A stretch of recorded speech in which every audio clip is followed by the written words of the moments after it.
Hello everyone, मैं कमल किशोर जैन आपके सामने हाजिर हूँ इंग्लिश विद जैन सा के अंदर एक नए वीडियो लेक्चर के साथ। इस वीडियो लेक्चर में हम पढ़ रहे हैं काइंड्स ऑफ सेंटेंसेज, यानी वाक्यों के प्रकार।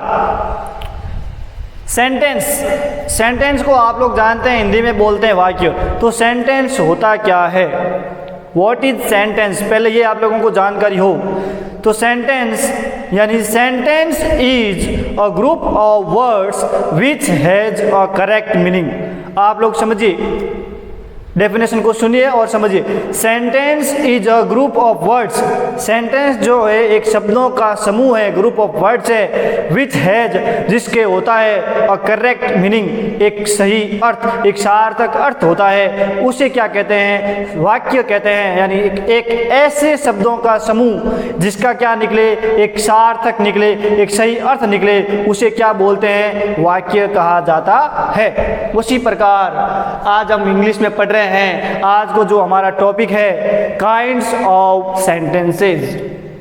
तो there are 5 kinds of sentences in English, कि इंग्लिश के अंदर वाक्यों के 5 प्रकार होते हैं। कितने प्रकार होते हैं, 5। तो वो 5 प्रकार कौन कौन से हैं वो हम आज पढ़ने वाले हैं। तो इस वीडियो को पूरा जरूर देखिए।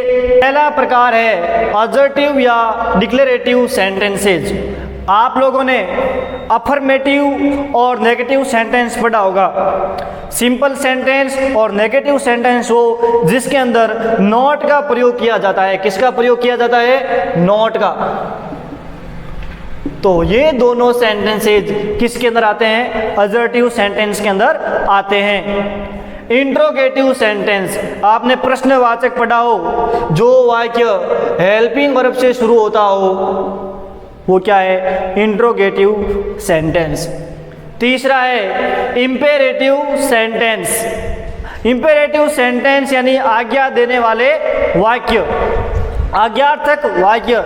ये वाक्य भी 5 प्रकार से बनते हैं। कितने प्रकार से बनते हैं, 5 प्रकार से बनते हैं। अगला है ऑप्टेटिव सेंटेंस, यानी ऐसे वाक्य जिसके अंदर हम किसी को आशीर्वाद देते हैं, किसी के लिए शुभकामनाएं देते हैं, किसी को श्राप देते हैं, तो वो वाक्य कहलाते हैं ऑप्टेटिव सेंटेंस। और 5वां है एक्सक्लेमेटरी सेंटेंसेज, यानी विस्मयादिबोधक वाक्य। हम लोगों ने इंटरजेक्शन पढ़ा था, पार्ट ऑफ स्पीच के अंदर इंटरजेक्शन वर्ड्स पढ़े थे। उन वर्डों का प्रयोग इस सेंटेंस को बनाने में किया जाता है। अगर आपने इंटरजेक्शन वाला टॉपिक नहीं देखा है तो तुरंत उस टॉपिक को देखिए, आपका इंटरजेक्शन का टॉपिक क्लियर हो जाएगा। और वो टॉपिक क्लियर होगा तो ये सेंटेंसेज आपको आसानी से समझ में आ जाएंगे। अब इन 5 सेंटेंसेज को, सेंटेंस के प्रकारों को स्लाइड बाय स्लाइड पूरा विस्तार से पढ़ने वाले हैं। अगर आपको मेरा पढ़ाया हुआ समझ में आ रहा है तो चैनल को सब्सक्राइब करिए और इस वीडियो को लाइक करिए। सेंटेंस का पहला प्रकार असर्टिव और डिक्लेरेटिव सेंटेंसेज। अब ये असर्टिव और डिक्लेरेटिव सेंटेंस होता क्या है, इसको समझिए। A sentence that asserts something about the subject is called assertive declarative sentences। एक वाक्य, a sentence यानी एक वाक्य that asserts, that यहाँ पर that जो के रूप में उपयोग हुआ है, that asserts, assert का मतलब होता है जोर देकर कुछ कहना, ठीक है। लेकिन यहाँ पर अपन सिंपल शब्दों में कहेंगे एक वाक्य जो कहता है समथिंग यानी कुछ, अबाउट यानी के बारे में, द सब्जेक्ट यानी कर्ता, जो वाक्य का डूअर होता है, कर्ता होता है, उसके बारे में अगर कुछ कहता है तो क्या कहलाता है, वह वाक्य असर्टिव या डिक्लेरेटिव सेंटेंस कहलाता है। वापस समझाऊं, एक वाक्य जो कर्ता के बारे में कुछ कहता है वह वाक्य असर्टिव या डिक्लेरेटिव सेंटेंस कहलाता है। आप लोगों को ये चीज समझ में आ गई होगी। अब देखिए, अब असर्टिव और डिक्लेरेटिव सेंटेंस में कौन कौन से सेंटेंस होते हैं। आप लोगों ने अफर्मेटिव और नेगेटिव सेंटेंस का नाम सुना होगा और आप लोगों ने पढ़ के भी रखे होंगे और आप लोग उन 2 वाक्यों को समझते भी हैं। तो वही लिखा है positive and negative sentences. Positive का यहाँ पर मतलब है वही अफर्मेटिव सेंटेंस, सिंपल सेंटेंस, और नेगेटिव सेंटेंस नकारात्मक वाक्य और सकारात्मक वाक्य। तो यहाँ पर ये एक छोटा सा लिखा हुआ है फॉर्मूले के रूप में, मतलब ये कैसे बनते हैं। तो सब्जेक्ट प्लस वर्ब हो और आगे ऑब्जेक्ट हो या कॉम्प्लीमेंट हो सकता है, तो वो वाक्य क्या बढ़ेगा, यानी जो वाक्य सब्जेक्ट से शुरू हो और उसके बाद में वर्ब हो, तो वो वाक्य कौन सा कहलाता है, पॉजिटिव, या ऐसा बोल देते हैं अजर्टिव या डिक्लेरेटिव सेंटेंस कहलाता है। अगर भी उस वाक्य में नॉट का प्रयोग हो रखा है तो वो हो जाएगा नेगेटिव वाला अजर्टिव, और अगर उसमें नॉट नहीं है और वो सीधे सीधे सब्जेक्ट से शुरू हो रहा है और उसके बाद में वर्ब लगी है, तो वो कौन सा हो जाएगा, पॉजिटिव अजर्टिव सेंटेंस हो जाएगा। तो देखिए मैंने यहाँ पर 3 एग्जाम्पल लिखे हैं, आपको समझाता हूँ। There is a cat is in the room, तो वाक्य के अंदर देयर से शुरू हो रहा है और ये क्या है, इज। तो देयर यहाँ पर एक सब्जेक्ट के रूप में है, ठीक है ना, यहाँ पर देयर कोई काम नहीं कर रहा है, लेकिन यहाँ पर प्रयोग किस रूप में हुआ है, सब्जेक्ट के रूप में। करता उसे कहते हैं जो कोई कार्य करता है, लेकिन यहाँ पर देयर जो है कोई कार्य नहीं कर रहा है, लेकिन इसका उपयोग किसके लिए, किसके रूप में हुआ है, सब्जेक्ट के रूप में हुआ है, और उसके बाद में किसका प्रयोग हुआ है, वर्ब का। तो ये कौन सा है, अजर्टिव डिक्लेरेटिव या डिक्लेरेटिव सेंटेंस है। I am not sleeping at this time, तो यहाँ पर ये सब्जेक्ट है डूअर और ये वर्ब है, और उसके बाद में क्या लगा है, नॉट, तो ये कौन सा है, अजर्टिव डिक्लेरेटिव सेंटेंस है, और उसका कौन सा रूप है, ये negative sentence. Shyam didn't play flute, इसको बोलते हैं डिडंट, डिडंट नहीं बोलते, ध्यान रखना, इसको क्या बोलते हैं, डिडंट। तो ये भी कौन सा है, अजर्टिव डिक्लेरेटिव सेंटेंस, और उसमें कौन सा ये नेगेटिव सेंटेंस। तो मेरे हिसाब से आपको अजर्टिव सेंटेंस की पहचान करना, अजर्टिव सेंटेंस कौन सा होता है और कैसे होता है, आप लोगों को समझ में आ गया होगा। अब मैं पूछूं कि क्या आप लोग अजर्टिव सेंटेंस बना सकते हैं, तो सिंपल सी चीज़ है, अजर्टिव सेंटेंस बनाने के लिए आपको सेंटेंस जो है वो किससे शुरू करना पड़ेगा, सब्जेक्ट से शुरू करना पड़ेगा, और उस सब्जेक्ट के बाद में किसका प्रयोग होगा, वर्ब का प्रयोग होगा। उस वर्ब के बाद में कॉम्प्लीमेंट भी हो सकता है, ऑब्जेक्ट भी हो सकता है। तो ये था अजर्टिव सेंटेंस। अब देखिए सेंटेंस का दूसरा प्रकार, इंटेरोगेटिव सेंटेंस। अब इंटेरोगेटिव सेंटेंस का मतलब होता है प्रश्नवाचक वाक्य, यानी हम उस वाक्य के द्वारा क्या पूछ रहे हैं, एक प्रश्न पूछ रहे हैं। अब देखिए इंटेरोगेटिव सेंटेंस क्या होता है और समझिए। अ सेंटेंस, एक वाक्य, दैट डिमांड्स, जो मांग करता है, डिमांड का मतलब क्या होता है, मांग करना, एक वाक्य जो मांग करता है एक एन आंसर, एक उत्तर की, इज कॉल्ड इंट्रोगेटिव सेंटेंस, उसे प्रश्नवाचक वाक्य कहा जाता है। यानी एक ऐसा वाक्य जो एक उत्तर की मांग करता है, उस वाक्य को इंट्रोगेटिव सेंटेंस कहा जाता है। तो आप लोगों को ये समझ में आ गया होगा। अब इंट्रोगेटिव सेंटेंस 2 प्रकार के, एक ऐसा वाक्य जो हेल्पिंग वर्ब से बनता हो, किससे बनता हो, हेल्पिंग वर्ब। आप लोगों को 13 प्रकार की हेल्पिंग वर्ब बताई थी और 13 प्रकार की मॉडल वर्ब बताई थी, और कुल मिला के 24 प्राइमरी ऑक्सिलरी वर्ब थी, क्योंकि इन दोनों में विल और शैल क्या था, कॉमन। अगर ये उनसे शुरू हो रहा है तो वो क्या है, इंट्रोगेटिव सेंटेंस। और एक है WH वर्ड से शुरू होने वाला, और लेकिन WH वर्ड के बाद में क्या होना चाहिए, हेल्पिंग वर्ब। कुछ कुछ वाक्य ऐसे होते हैं WH वर्ड के, अभी एक एक्सक्लेमेटरी सेंटेंस पढ़ेंगे तो आपको पता चलेगा कि वो एक WH वर्ड से बन रहा है। तो हमेशा ध्यान रखना कि WH वर्ड के बाद में क्या हो, हेल्पिंग वर्ब, ठीक है, और उस हेल्पिंग वर्ब के बाद में क्या हो, सब्जेक्ट। तो इस प्रकार से बनने वाला वाक्य भी क्या होता है, इंट्रोगेटिव सेंटेंस, क्योंकि ये दोनों वाक्य क्या करते हैं, एक उत्तर की मांग करते हैं। अब देखिए example, have you finished your job, किससे शुरू हो रहा है, ये एक प्रकार की हेल्पिंग वर्ब है। डज हेल्पिंग वर्ब है, इज हेल्पिंग वर्ब है। आप लोगों को ये तो मालूम ही है कि इंट्रोगेटिव सेंटेंस में हमेशा लास्ट में इंट्रोगेटिव मार्क, प्रश्नवाचक चिन्ह लगता है। इस चीज को ध्यान में रखें, छोटी सी चीज है। अब देखिए, अब WH वर्ड का वाक्य तो मैं यहां पर आपको बोलकर बता देता हूं, ठीक है, मैंने यहां पर लिखा नहीं है। देखिए, वेयर आर यू गोइंग, मैं लिख दूं साइड में, where are you going. WH word, helping verb, subject, एक उत्तर की मांग कर रहा है। When will you take breakfast. When WH word helping verb subject एक उत्तर की मांग कर रहा है। ठीक है, तो ये क्या है, इंट्रोगेटिव सेंटेंसेज। अब देखिए मैं यहां पर कुछ एक और चीज बताना चाह रहा हूं कि जो प्रश्न हेल्पिंग वर्ब से शुरू हो, किससे शुरू हो, हेल्पिंग वर्ब से, is, are, am, was, were, has, have, had, will, shall और डू, डज और डिड, अगर इनसे कोई प्रश्न शुरू हो तो हमेशा ध्यान रखें कि उनका उत्तर हमेशा यस और नो में दिया जाता है। किस में दिया जाता है, यस और नो में। WH वर्ड से शुरू होने वाले प्रश्न का उत्तर यस और नो में नहीं दिया जाता है। तो हमेशा ध्यान रखें, अगर हेल्पिंग वर्ब से प्रश्न शुरू हो रहा है किसी भी प्रकार की, तो उसका उत्तर हमेशा यस और नो में दिया जाता है और उसका हम शॉर्ट आंसर दे सकते हैं, पूरा उत्तर लिखने की आवश्यकता नहीं है। देखिए किस प्रकार लिखते हैं शॉर्ट आंसर, अभी समझाता हूं मैं आप लोगों को। जैसे have you finished your work, अब इसका उत्तर देना है, समझते रहिए।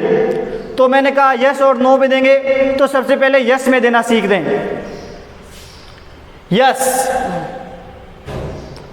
अब ध्यान रखिए, जब कोई आपसे प्रश्न पूछ रहा है और वो प्रश्न में यू का प्रयोग कर रहा है, किसका प्रयोग कर रहा है, यू का, तो अगर आप उसका उत्तर दे रहे हैं तो हमेशा ध्यान रखें कि यू का हमेशा, अगर आप अकेले उत्तर दे रहे हैं तो यू का हमेशा आई हो जाता है। क्या हो जाता है, आई। और अगर एक समूह में उत्तर दे रहे हैं तो उत्तर यू का हो जाता है वी। लेकिन यहाँ पर मैं आपसे अकेले में प्रश्न पूछ रहा हूँ तो आप यू का क्या कर देंगे, आई। तो हाँ में उत्तर दे रहे हैं तो यू का क्या हो गया, आई। अब ये जिस टेंस में है, जिस समय के अंदर है, जिस काल में, उसी के अंदर देंगे यस और आई के साथ आ जाएगा हैव। क्या आ जाएगा, हैव। और ये खत्म।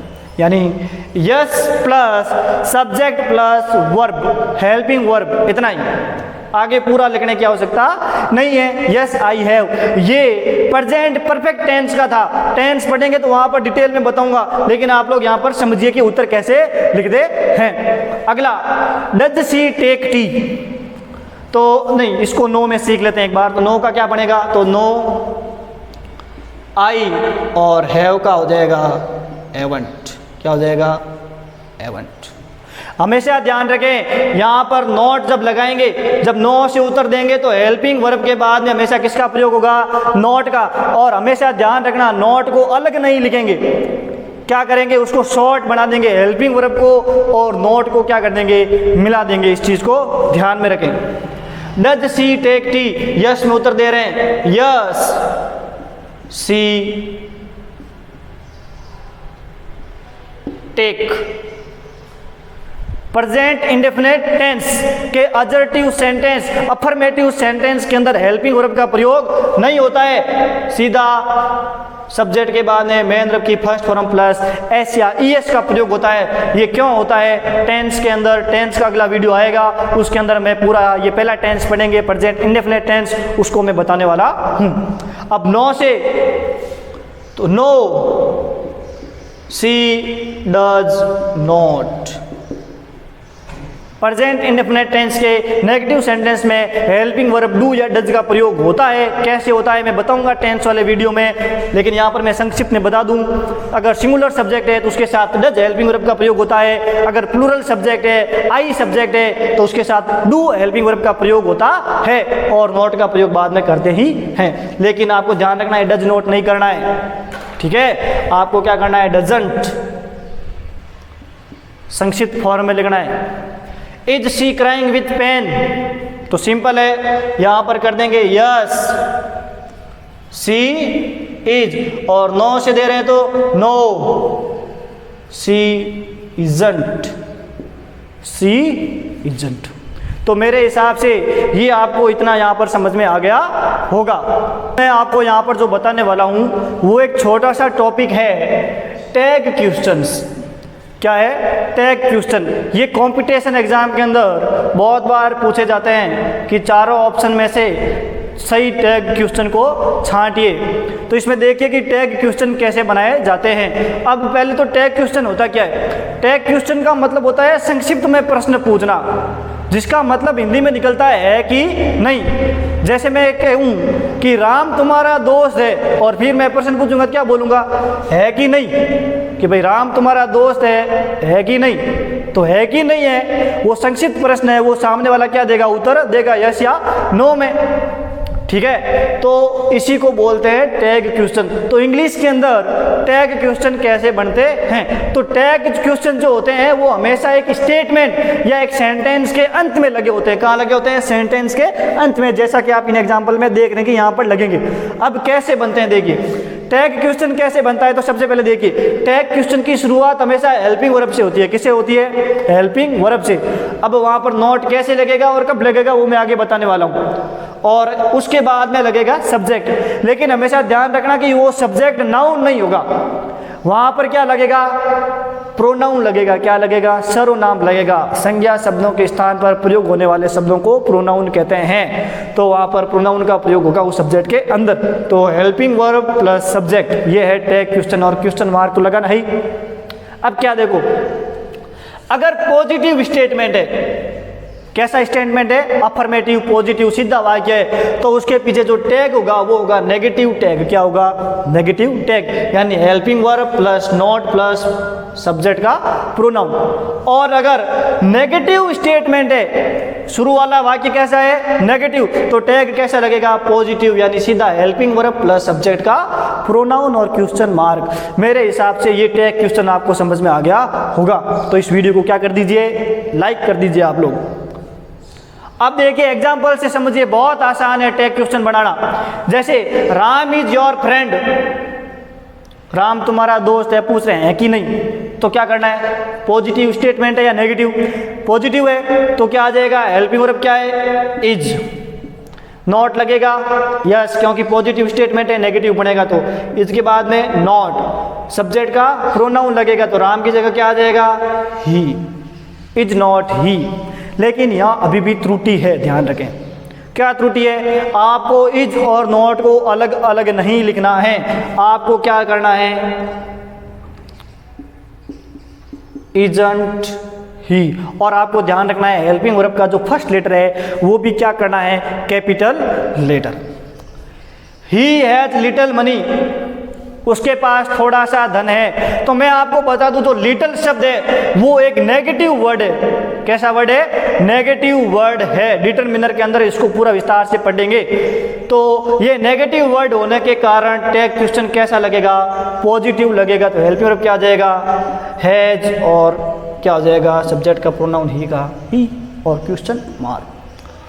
रेखा शो हिम, पॉजिटिव स्टेटमेंट है, तो टैग कैसा बनेगा? नेगेटिव। तो ये पास्ट इंडेफिनिट टेंस है। पास्ट इंडेफिनिट टेंस के अंदर, पॉजिटिव सेंटेंस के अंदर हेल्पिंग वर्ब डिड का प्रयोग नहीं होता है, लेकिन जब क्वेश्चन बनाते हैं तो हेल्पिंग वर्ब डिड का प्रयोग होता है। तो क्या हो गया? डिड। अब पॉजिटिव है तो टैग कैसा बनेगा? नेगेटिव। तो डिड के बाद में क्या लग जाएगा? नॉट। ये हो गया डिडंट। और रेखा का प्रोनाउन क्या हो जाएगा? सी। मेरे हिसाब से आपको बहुत ज़्यादा समझ में आ रहा है, बहुत ज़्यादा ही समझ में आ रहा है, ध्यान रखें। Over teachers can solve this, positive है तो नेगेटिव बन जाएगा। कैन का बड़ा कैन, पॉजिटिव होने के कारण टैग हो गया नेगेटिव। ये हो गया कांट।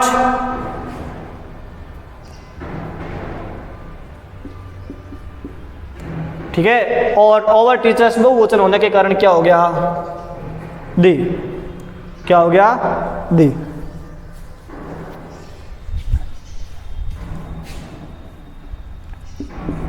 सॉरी फॉर द त्रुटि। Can't they. My father never abuses you, तो नेवर भी एक नेगेटिव वर्ड है। क्या वर्ड है? नेगेटिव वर्ड है। तो आप लोग ध्यान रखें, क्या हो जाएगा? नेगेटिव स्टेटमेंट होने के कारण positive tag. Abuses present indefinite, present indefinite singular subject के लिए डज का प्रयोग टेंस के अंदर पढ़ना पूरा, तो डज। और माई फादर का ही, नेगेटिव वर्ड होने के कारण पॉजिटिव टैग लगा। तो मेरे हिसाब से आप लोगों को ये टैग क्वेश्चन समझ में आ गए होंगे। अगर आपको ये समझ में आया है तो वीडियो को लाइक करिए और सब्सक्राइब जरूर करिए। इसको तुरंत कर दीजिए सब्सक्राइब। चैनल को मेरे। तीसरा प्रकार है इंपेरेटिव सेंटेंसेज, आज्ञार्थक वाक्य। अब ये इंपेरेटिव सेंटेंस क्या होता है, देखिए, अ सेंटेंस, एक वाक्य, दैट एक्सप्रेसेज, एक्सप्रेस का मतलब होता है व्यक्त करना, जो व्यक्त करता है, एन ऑर्डर, एक आदेश, अ रिक्वेस्ट, एक प्रार्थना, एक विनती, अ सजेशन, एक सलाह, एन एडवाइस, एक सलाह, ठीक है, इट्सेट्रा इत्यादि, इज कॉल्ड इंपेरेटिव सेंटेंसेज। एक वाक्य जो आपके लिए, आपके सामने आदेश, एक विचार, एक सलाह, एक विनती, एक जारी करे, बताए, वो सेंटेंस क्या कहलाता है, इंपेरेटिव सेंटेंस कहलाता है। तो आपको समझ में आ गया होगा, जो वाक्य आदेश दे, जो सलाह दे, जो सजेशन दे, जो रिक्वेस्ट करे, वो वाक्य कौन से कहलाते हैं, इंपेरेटिव सेंटेंस। अब मैं आप लोगों को एक चीज़ बता रहा हूँ, इंपेरेटिव सेंटेंस के अंदर कभी भी सब्जेक्ट का प्रयोग नहीं होता। जो डूअर हमेशा वाक्य के आगे लगता है, सब्जेक्ट जो लगता है वाक्य के आगे, एक सेंटेंस के आगे, एक अजर्टिव सेंटेंस के आगे। तो कभी भी इंपेरेटिव सेंटेंस के अंदर, चाहे अजर्टिव सेंटेंस हो और उसके अंदर चाहे पॉजिटिव हो चाहे नेगेटिव, उसके अंदर कभी भी जो सब्जेक्ट होता है वो कभी भी लिखा हुआ नहीं होता है। क्यों नहीं लिखा होता, क्योंकि जो डूअर जो करता होता है वो क्या होता है, यू यानी तुम। अब यहाँ पर डूअर हमेशा यू क्यों होता है, अगर मैं आपको आदेश दे रहा हूं गो टू होम, घर जाओ, तो आप क्या हो, यहाँ पर यू जो सब्जेक्ट है ऑलरेडी एंड पहले से अंडरस्टूड, समझा हुआ रहता है इंपेरेटिव सेंटेंस के अंदर। यानी अगर मैं आदेश दे रहा हूँ, सामने आप मेरे हैं, तो मुझे आपको यू लगाकर कहने की आवश्यकता नहीं है, क्योंकि यहाँ पर जो सब्जेक्ट है, जो काम करने वाला है, वो पहले से अंडरस्टूड है कि काम करेगा तो कौन करेगा, ये सामने वाला ही करेगा। तो यहाँ पर इंपेरेटिव सेंटेंस के अंदर यू सब्जेक्ट डूअर को लगाने की आवश्यकता नहीं होती, यहाँ पर यू पहले से ही अंडरस्टूड होता है। इसी कारण से इंपेरेटिव जो सेंटेंस होते हैं वो हमेशा वर्ब की फर्स्ट फॉर्म से शुरू होते हैं। अब यहाँ पर क्या है कि इंपेरेटिव सेंटेंस भी 5 प्रकार के हैं। कितने प्रकार के हैं, 5 प्रकार के, लेकिन उनके अंदर कुछ ज़्यादा फर्क नहीं है। उनको अपन यहाँ पर देख लेते हैं, अगली स्लाइड के अंदर हम उनके एग्जाम्पल्स को देखेंगे। मैं यहाँ पर 5 चीज़ें समझा देता हूँ कि इंपेरेटिव सेंटेंस क्या होते हैं और कैसे बनते हैं। पहला प्रकार है वर्ब की फर्स्ट फॉर्म से शुरू होने वाला। क्या है, वर्ब की फर्स्ट फॉर्म से शुरू होगा। कभी भी ये वाक्य इंट्रोगेटिव नहीं होगा, ये ध्यान रखना। अफर्मेटिव है, सब्जेक्ट का प्रयोग नहीं होगा, और वर्ब की फर्स्ट फॉर्म के बाद ही हमेशा आपको क्या लगाना है, ऑब्जेक्ट का प्रयोग करना है। समझ में आ रहा है। तो ये तो था वर्ब की फर्स्ट फॉर्म से शुरू होने वाला। अब इंपेरेटिव सेंटेंस का नेगेटिव बनाना है। क्या बनाना है, नेगेटिव। तो नेगेटिव बनाने के लिए वर्ब की फर्स्ट फॉर्म से पहले क्या लगाना पड़ेगा, आपको डोंट लगाना पड़ेगा। क्या लगाना पड़ेगा, डोंट। सब्जेक्ट का प्रयोग यहाँ पर नहीं करते हैं। तीसरा प्रकार है प्लीज और काइंडली। दोनों का मतलब होता है कृपया। अब ये कुछ नहीं है, प्लीज और काइंडली लगा के वर्ब की फर्स्ट फॉर्म लगाई और जैसा पहला वाक्य बना था वैसा का वैसा ये आगे बन जाएगा। अब है लेट और लेटस। इसको क्या बोलते हैं, लेट्स या लेट अस भी बोलते हैं। अब लेट वाले वाक्य और लेटस के वाक्य अलग अलग होते हैं। दोनों का प्रयोग अलग अलग अर्थ में किया जाता है। ठीक है। लेट से जो वाक्य शुरू होता है वो किसी कार्य को करने की अनुमति देने के लिए होता है। लेट हिम गो, उसे जाने दीजिए। और यहाँ पर जो लेट अस का प्रयोग होता है वो चलो के अर्थ में होता है। Let us go to a park, के पार्क में चलिए, या पार्क में चलो। और एक है ऑलवेज और नेवर। इनके बाद भी हमेशा क्या लगेगा, वर्ब की फर्स्ट फॉर्म लगेगी और वही पहले प्रकार वाला वाक्य क्या बनेगा। चलते हैं, समझ आगे होगा आपको। लेट, लेटस, ये सारे प्रकार के। अब ये अगली स्लाइड में हम क्या करने वाले हैं, इनके एग्जाम्पल देखने वाले हैं कि ये कैसे बनते हैं, क्या हो रहे हैं। आपको समझ में आ गए होंगे। अब देखिए इंपेरेटिव सेंटेंस के एग्जाम्पल्स। ध्यान रखना क्या क्या चीज़ें मैंने पीछे बताई थी। थ्रो वर्ब की फर्स्ट फॉर्म, पुश वर्ब की फर्स्ट फॉर्म ऑलवेज और नेवर बताया था, तो उनके बाद भी वर्ब की फर्स्ट फॉर्म। डोंट इंपेरेटिव का नेगेटिव, उसके बाद भी वर्ब की फर्स्ट फॉर्म। डोंट वर्ब की फर्स्ट फॉर्म नेगेटिव। प्लीज और काइंडली वर्ब की फर्स्ट फॉर्म। Let's, let. अब देखिए इनके बाद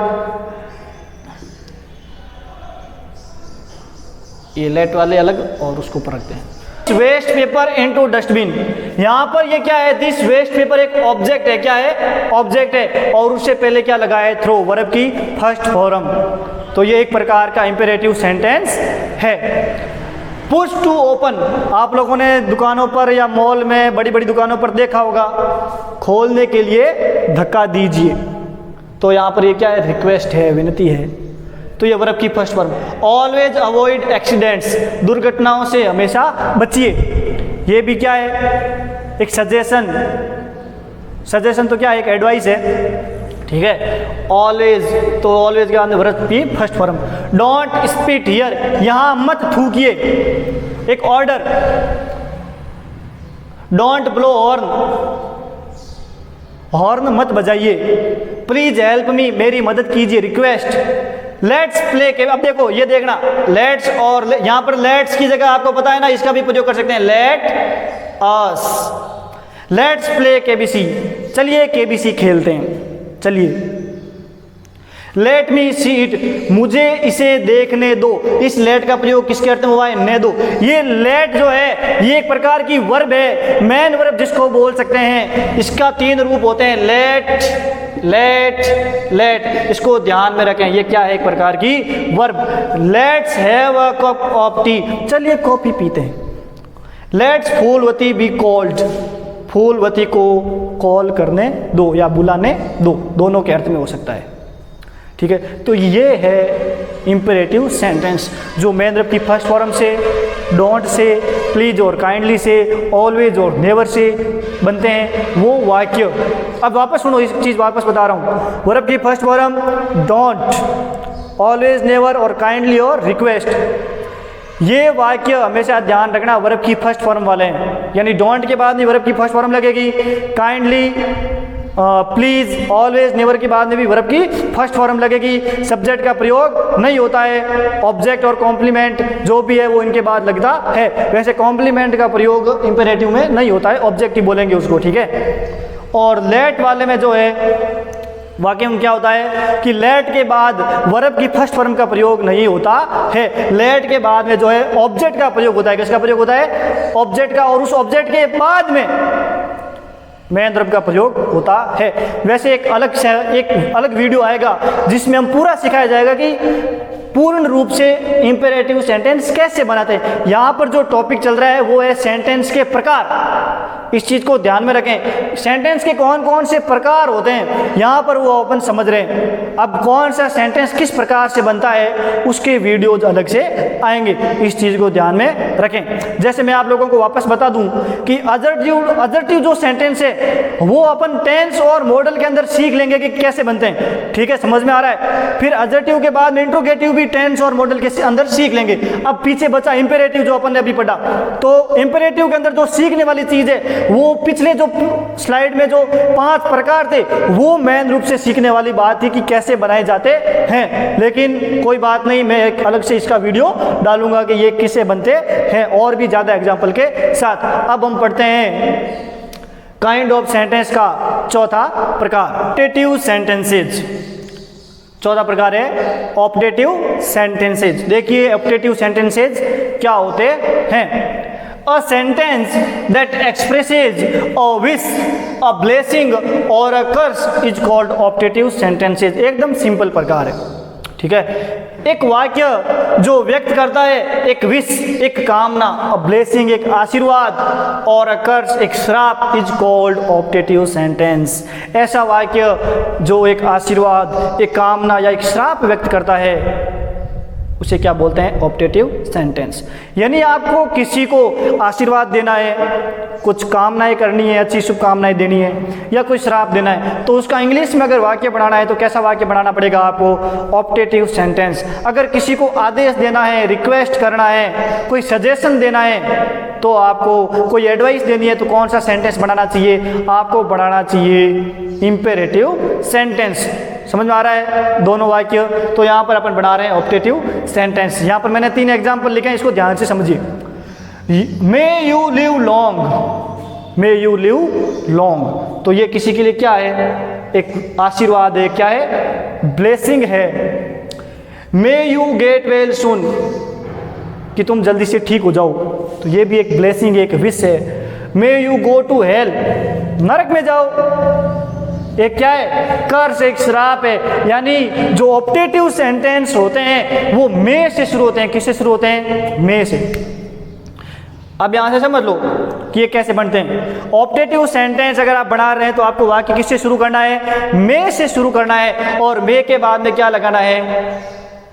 जिसको आप ये चीजें कह रहे हैं, विश कर रहे हैं, ब्लेसिंग कर रहे हैं या कर्स कर रहे हैं, उसको लगाना है। ज़्यादातर यहाँ पर यू का प्रयोग किया जाता है। जब तक कोई निश्चित नाम नहीं ले रहे हैं तब तक किसका प्रयोग कर रहे हैं? यू का प्रयोग करते हैं, और उसके बाद में वर्ब और जो भी आगे का है, ठीक है, उसका प्रयोग किया जाता है। तो इस प्रकार से क्या बनाया जाता है? Optative sentence.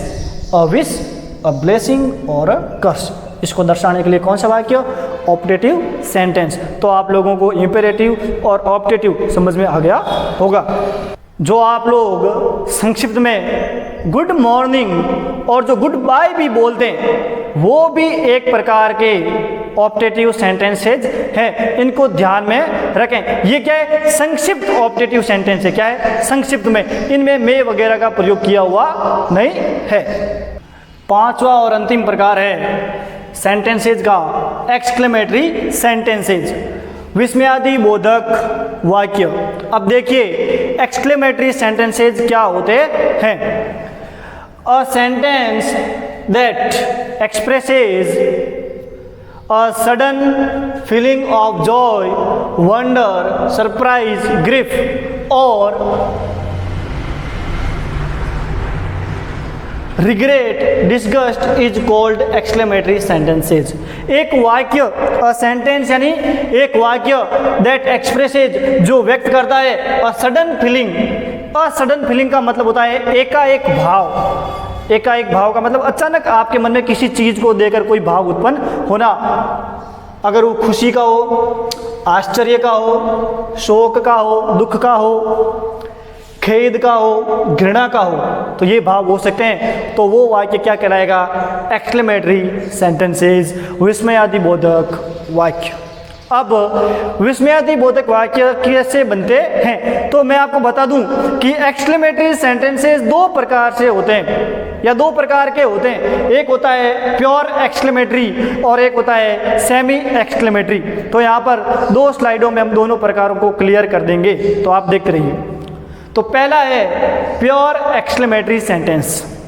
समझते रहिए, बहुत ही आसान है। यहाँ पर आप समझ जाएंगे कि प्योर एक्सक्लेमेटरी विस्मयादि बोधक वाक्यों को कैसे बनाया जाता है, और आप यहीं पर सीख जाएंगे। देखिए, तो आपको प्योर एक्सक्लेमेटरी सेंटेंस बनाने के लिए वाक्य को शुरू करना है वर्ड से। किससे शुरू करना है? वर्ड से। उसके बाद में आर्टिकल ए और एन का प्रयोग करना है, और उसके बाद में लगाना है एडजेक्टिव यानी विशेषण, और नाउन यानी संज्ञा, सब्जेक्ट एंड डूअर, और वर्ब। यहाँ पर वर्ब का प्रयोग करना है। तो ये फॉर्मेशन है प्योर एक्सक्लेमेटरी सेंटेंस बनाने का। तो इसको ध्यान से देख लीजिए। अगर नाउन अगर प्लूरल हुआ तो इस ए और ए एन का प्रयोग नहीं होगा, क्योंकि आप जानते हैं ए और ए एन का मतलब क्या होता है? एक। और अगर नाउन प्लूरल हो गया तो ए और ए एन का प्रयोग वैसे भी संभव नहीं है। इस चीज को ध्यान में रखें। तो word plus a an plus adjective plus noun plus subject plus verb, ठीक है, ये फॉर्मेशन है प्योर एक्सक्लेमेटरी सेंटेंसेज का। अब देखिए example. What a great player Virat Kohli is.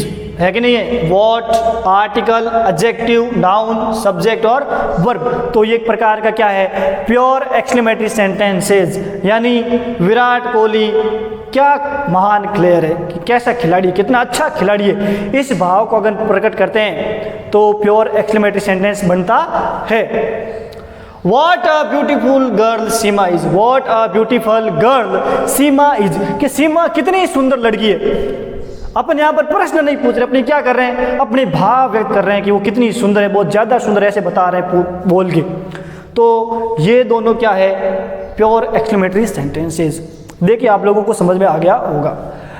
अब कभी कभी प्योर एक्सक्लेमेटरी सेंटेंसेज हाउ से भी बनाए जाते हैं। किसे बनाए जाते हैं, हाउ, HOW, हाउ यानी कैसे। लेकिन यहाँ पर प्रश्न नहीं पूछे जाएंगे, एक्सक्लेमेटरी सेंटेंस के अंदर प्रश्न नहीं पूछे जा रहे हैं, वॉट और हाउ का प्रयोग हो रहा है। यहाँ पर एकाएक भाव को प्रकट किया जा रहा है, इस चीज को ध्यान में रखें।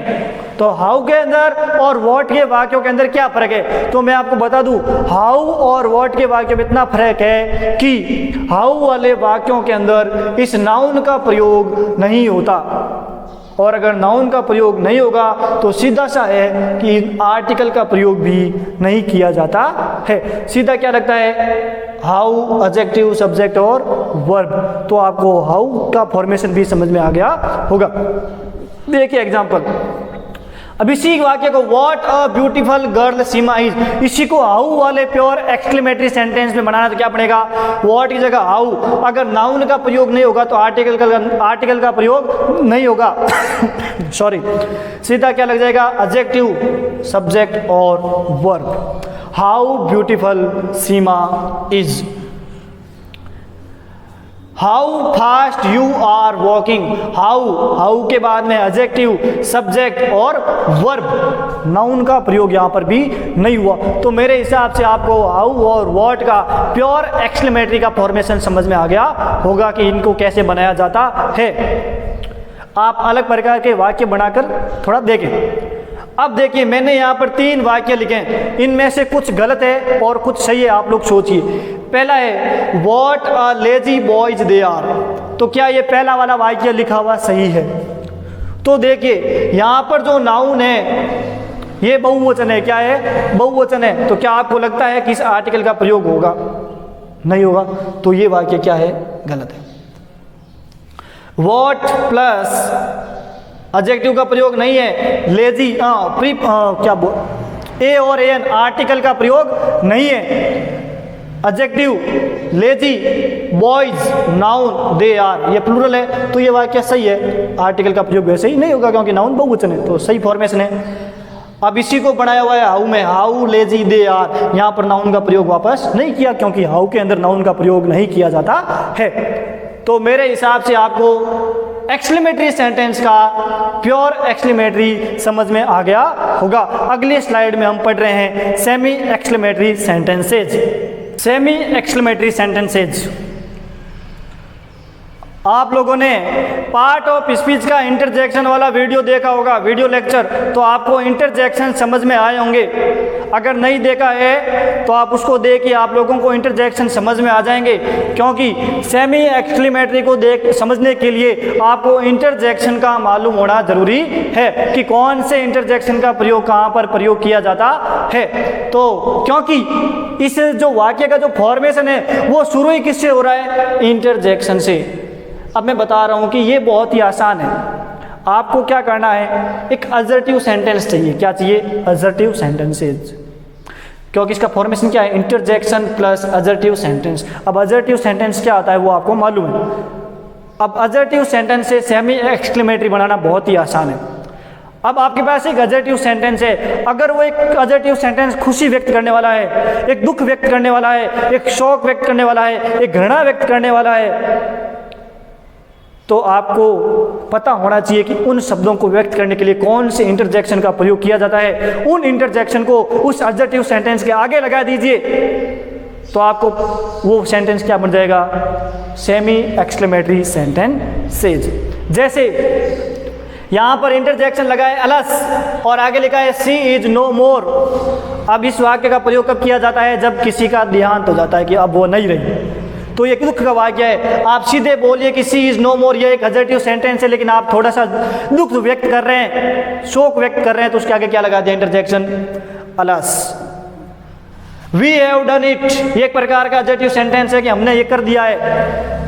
आपने कोई काम पूरा कर लिया है पूरा, लेकिन आपको उसमें बहुत ज़्यादा खुशी हो रही है, खुशी व्यक्त करनी है, तो उसके आगे कौन सा इंटरजेक्शन लग जाएगा? हुर्रे।